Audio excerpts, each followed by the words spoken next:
नमस्ते।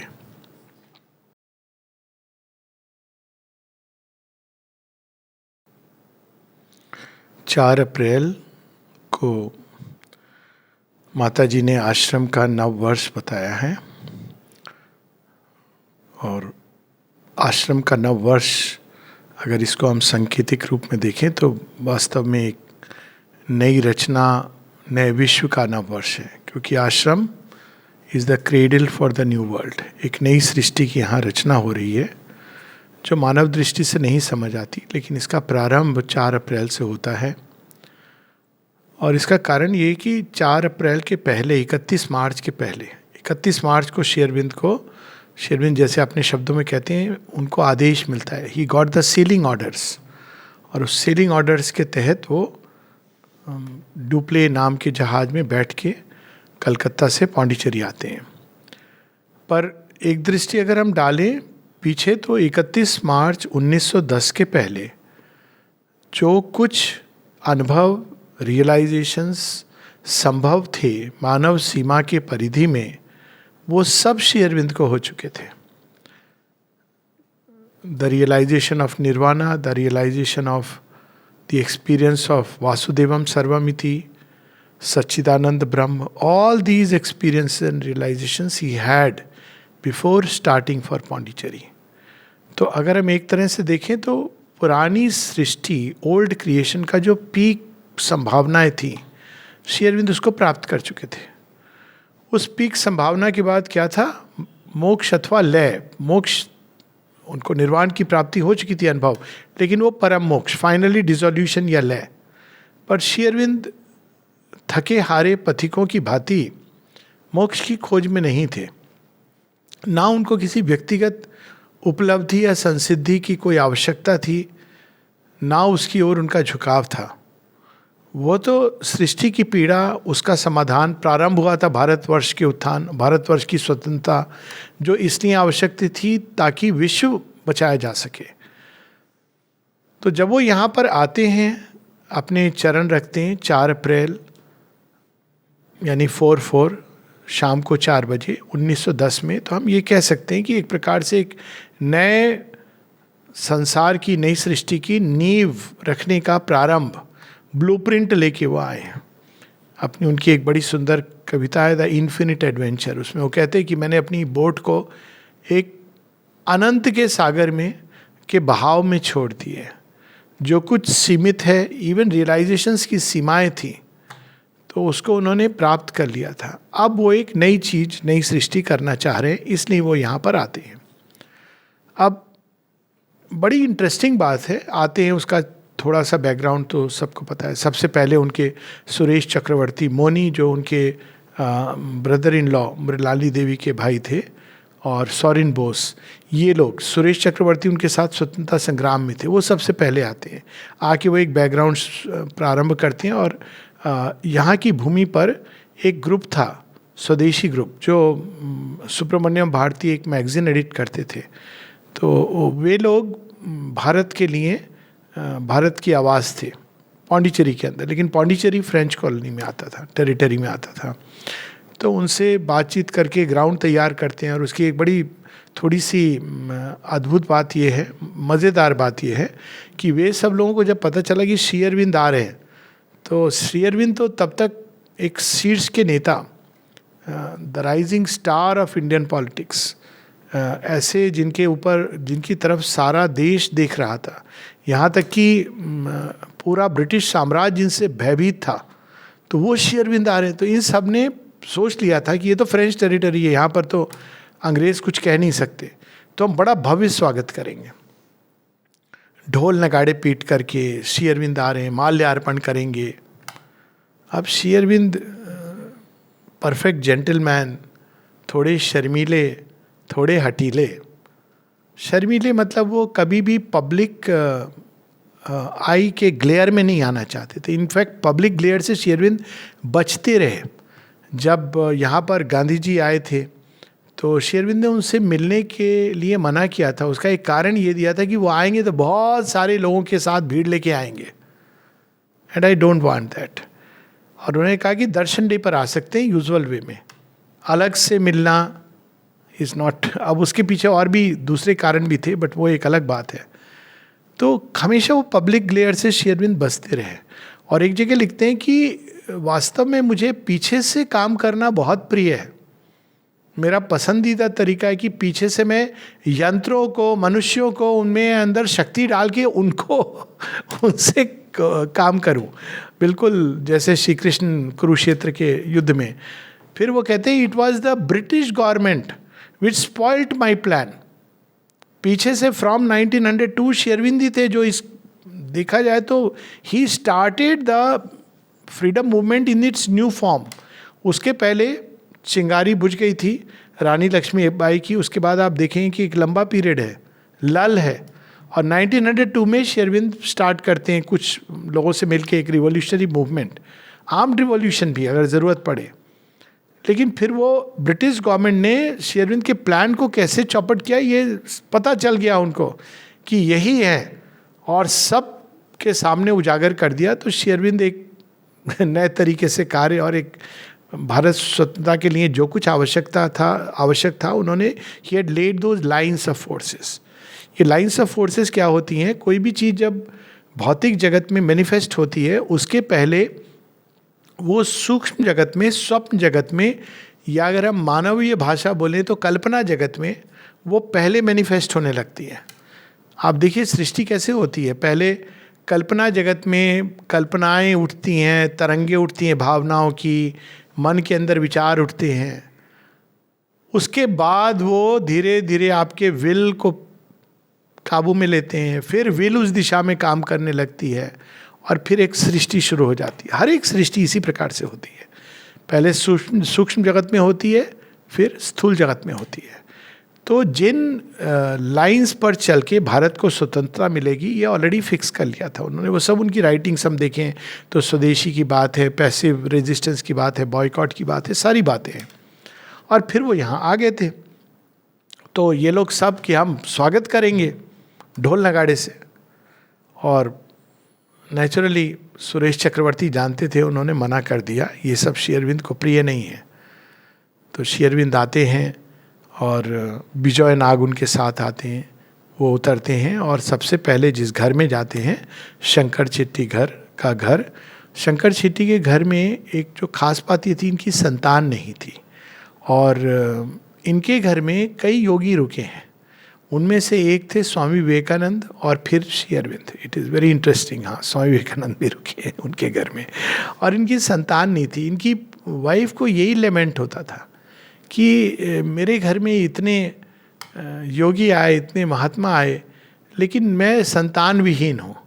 देखा जाए तो भगवान आ रहे हैं जिनके घर में, उनको किस चीज़ की आवश्यकता है। तो इस प्रकार से उनके घर में श्री अरविंद भी रुके, दोनों रुके, सुरेश चक्रवर्ती और विजय नाग 6 महीने के लिए रुके। तो उसके बाद श्री अरविंद ने एक सीरीज ऑफ घर बदले, 4 घर बदले, और अल्टीमेटली अभी जो आश्रम जिसको हम जानते हैं, जो जिस कंपाउंड के अंदर समाधि है, उसमें भी 4 बिल्डिंग्स हैं वो सेपरेट, और उन चारों को एक एक करके खरीदा गया और फिर जोड़ करके पूरा आश्रम बना। श्री अरविंद शिफ्ट करते थे। सबसे पहले वो उस घर में रहे, जब आप आश्रम एंटर करते थे बिल्कुल सामने जो दिखाई देता है, तो वहाँ वो रहते थे। फिर वहाँ से उन्होंने दूसरी तरफ शिफ्ट किया, फिर फाइनली वो इस तरफ आए जहाँ पे अभी श्री अरविंद का कक्ष है। तो ये 4 बिल्डिंग्स जोड़ करके बना। लेकिन उसके पहले श्री अरविंद जिन घरों में रहे, उनके माँ ने बड़े इंटरेस्टिंग नाम दिए हैं, और उन नामों को अगर हम पढ़ें तो बिल्कुल जो ऋग्वेद की ऋचा है कि सृष्टि कैसे संभव हुई, प्रारंभ हुई, और इसी चीज़ को Shri Aurobindo hour of God में बताते हैं। तो पूरी की पूरी वो दास्तान लिखी गई है इन 5 घरों में। तो पहला घर शंकर शेट्टी का घर, इसका नाम माने दिया दी वन, ओरिजिन मतलब प्रारंभ, दी वन, वह एकमेव द्वितीयम, दी वन, एकमेव द्वितीयम, उसके बारे में आप कुछ नहीं कह सकते। और श्री अरविंद की जो वहाँ पे चित्र अगर आप देखें तो वो एसेटिक, प्रबल, प्रचंड, आपको लगेगा कि इन्होंने तो सारी सृष्टि इनके सामने खुली किताब की तरह है, लेकिन इन सबसे निर्लिप्त है। वो एकदम चरितार्थ होती है कठोपनिषद की बात, सूर्यो यथा सर्वलोकस्य चक्षु नालिप्यते चाक्षुषे बाह्य दोषा। और ऐसे ही कहते हैं लोग कि उनकी ये अवस्था होती थी कि उनके सामने कोई कुछ कर रहा, उनको कोई प्रभावित नहीं होते थे। ना वो कुछ कहेंगे, ना एडवाइस देंगे, ना कुछ, वो देख रहे हैं। तो इस चित्र के बारे में जो हम लोग देखते हैं वहाँ पे, माता जी ने कहा है वेस्टर्न कंट्रीज में जब लोग पूछते हैं श्री अरविंद का चित्र भेजो, तो ये वाला मैं भेजती हूँ। क्यों? क्योंकि इसमें श्री अरविंद का एक सन्यासी एसेटिक रूप है। तो उनको ये बड़ा अच्छा लगता है कि जो गॉड सफर करता है, जो क्राइस्ट सफर्ड फॉर देम, पर जहाँ वो राज राजेश्वर है ये उनको नहीं समझ आता है कि ये सारा मैनिफेस्टेशन भी भगवान है। तो कृष्ण को समझना मुश्किल होता है, लेकिन वो क्राइस्ट सेक्रीफाइस जो किया, इसीलिए माता जी एक जगह लिखती हैं कि it is not a crucified body but A glorified body that will save the world. तो जो सन्यासी का रूप है श्री अरविंद का, वह रूप वहाँ पे हम देखते हैं, दी वन ओरिजिन, दी ओरिजिन। उसके बाद सुंदर शेट्टी जो दूसरे घर में शिफ्ट करते हैं, तो उस घर का नाम माने दिया है decision for creation. It is the will that ceases upon, ये लिटरली ऋग्वेद में, कि तब वो था, कुछ भी नहीं था इसके अलावा, आप उनको डिफाइन नहीं कर सकते, गॉड्स भी नहीं थे। फिर वो आता है कि एक विल ने, संकल्प ने अंदर में स्टर किया, decision for creation. That is the divine mother actually, लेकिन वो एक अभी भी अरूप रूप में है, शी इज नॉट मैनिफेस्टेड। जब वो डिसीजन आता है क्रिएशन का, तो पर ब्रह्म अपने ही अंदर से पहली चीज क्या क्रिएट करते हैं, स्वयं सच्चिदानंद, जो अपने ही अंदर से वो छाया पुरुष की तरह निकालते हैं। क्योंकि अब क्रिएशन होना है, तो फिर वो स्वयं, इनको हम भगवान जिनको कहते हैं, भगवान के परे, जिनके बारे में हम कुछ नहीं कह सकते, लेकिन वही अपने अंदर से परम पुरुष, परमात्मा, जिस भी शब्द से हम बोल लें। तो थर्ड हाउस का नाम दिया है माने decision, second house is decision for creation, third house का नाम दिया उन्होंने Satchidananda, beginning of creation. Shri Aurobindo हालांकि इसमें भी बताते हैं कि सच्चिदानंद के दो पॉइज हैं, एक जो लीन करता है पर ब्रह्म की तरफ, एक जो लीन करता है सृष्टि की तरफ। तो सच्चिदानंद बिगिनिंग ऑफ क्रिएशन। चौथा घर मैनिफेस्टेशन। अब क्रिएशन क्या है? मैनिफेस्टेशन है सच्चिदानंद का। देखिए पूरी कहानी बता दी माँ ने। जिसको हम कहते हैं सृष्टि क्या है, वो भगवान का मैनिफेस्टेशन है। इसीलिए जब हम सृष्टि को कहते हैं कि बेकार है, व्यर्थ है, इत्यादि इत्यादि, मतलब हम वास्तव में भगवान को कह रहे हैं आपको समझ नहीं है, आपको बुद्धि नहीं है, आपको थोड़ी सी भी पेंटिंग नहीं आती, आपने ये क्या बना दिया। We should be very careful. अब भगवान का क्या उत्तर है? भगवान कहते हैं भाई अभी पिक्चर अभी बाकी है, थोड़ा तो प्रतीक्षा करो। इतनी देर रुक गए हो, अब थोड़ा तुम 200-300-1000 वर्ष नहीं रुक सकते हो। अब तक तुम्हें कोई समस्या नहीं थी, अब तुम कह रहे हो कि बेकार है। तो Satchidananda, beginning of creation and then manifestation. उसके बाद जो पांचवा घर है, यहाँ इस मेन बिल्डिंग में शिफ्ट करने के पहले, जिसको गेस्ट हाउस के नाम से जाना जाता है, और ये गेस्ट हाउस ही है जहाँ पर ये सब बहुत जल्दी जल्दी बदले हैं श्री अरविंद ने। गेस्ट हाउस में श्री अरविंद 1913 से 1922 तक रहते हैं। गेस्ट हाउस अभी प्लेग्राउंड का हिस्सा है। यही वो जगह है जहाँ माँ उनसे मिली थी पहली बार भी, और जब फाइनल अराइवल भी होता है। तो वो एक विशेष स्थान है, और माँ ने उसका नाम दिया है अप्रोप्रिएट। मैनिफेस्टेशन हो रहा है, प्रारंभ हो गया है। कहाँ प्रारंभ हो गया है? सच्चिदानंद के हृदय में प्रारंभ हो गया है। लेकिन हृदय में प्रारंभ होने से तो नहीं होगा, उसको तो नाम रूप सब में फैलना है। तो इस जगह का नाम दिया है माँ ने पावर, शक्ति। डिवाइन मदर आई हैं और उन्होंने प्रारंभ कर दिया, और उसके बाद फिर दोबारा भी आती हैं, and then the whole manifestation begins. So ये सीक्वेंस है, the one origin, decision for creation, Satchidananda beginning of creation, manifestation and power. उसके बाद ये सारी सृष्टि उसी शक्ति का नर्तन है, उसी शक्ति का खेल है, लेकिन पीछे सच्चिदानंद ब्रह्म खड़े हैं, सामने शक्ति है। तो यहाँ भी हम यही देखते हैं, श्री अरविंद पीछे खड़े हैं। हमेशा उनकी ये टेंडेंसी थी कि मैं पीछे चला जाऊँगा। भारत भूमि में उन्होंने डिवाइन मदर के दुर्गा स्वरूप को इन्वोक किया, उसके बाद वो पीछे चले गए। यहाँ पर आश्रम में डिवाइन मदर को सामने रख दिया, पीछे चले गए। 1950 में उन्होंने, डिवाइन मदर तो है ही, सावित्री जिसमें दोनों की शक्ति अनुग्रहित है, सामने रख दिया और पीछे चले गए। लेकिन हमको ये नहीं समझना चाहिए कि श्री अरविंद हमारी दृष्टि से ओझल हुए हैं लेकिन सृष्टि से ओझल नहीं हुए। 4 अप्रैल का ही एक मैसेज है माँ का, Shri Aurobindo is there permanently in the subtle physical and reveals himself to those who are ready to see him. हाँ 4 अप्रैल का। तो ये उन्होंने 1950 के बाद ये मैसेज दिया है कि श्री अरविंद कहीं नहीं गए हैं। उनकी ये टेंडेंसी है भगवान की शुरू से, वो बैक सीट में रह के वो, लेकिन चला वही रहे गाड़ी, और शक्ति उन्हीं की संकल्प को, उनका संकल्प क्या, अब उसमें तो दोनों जुड़े हैं, शक्ति ही उनका संकल्प है, वो उसी को सारी सृष्टि में मैनिफेस्ट कर रही है। और चूंकि इस सृष्टि के पीछे कण कण में भगवान है, सच्चिदानंद ब्रह्म है, और सृष्टि वास्तव में डिवाइन मदर क्रिएट कर रही हैं, इतनी ही काफ़ी है लॉजिक कि इस सृष्टि का कल्याण ही होगा और इसका अंत सुंदर होगा। सुंदर ही नहीं, दिव्य होगा। और जो सृष्टि का अंत दिव्य होगा, कल्याणकारी होगा, तो हम लोग ये कह सकते हैं कि हम लोगों का भी जो एंड है, एंड अगर कहें, एंड तो कुछ होता नहीं है, वो कल्याणकारी होगा, सुंदर होगा, दिव्य होगा। हताश निराशा का कोई स्थान नहीं है योग के अंदर।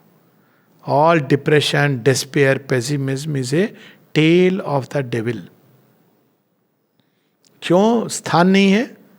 क्योंकि जिसके पीछे भगवान खड़े हैं। To be depressed is a sign of lack of faith in the divine.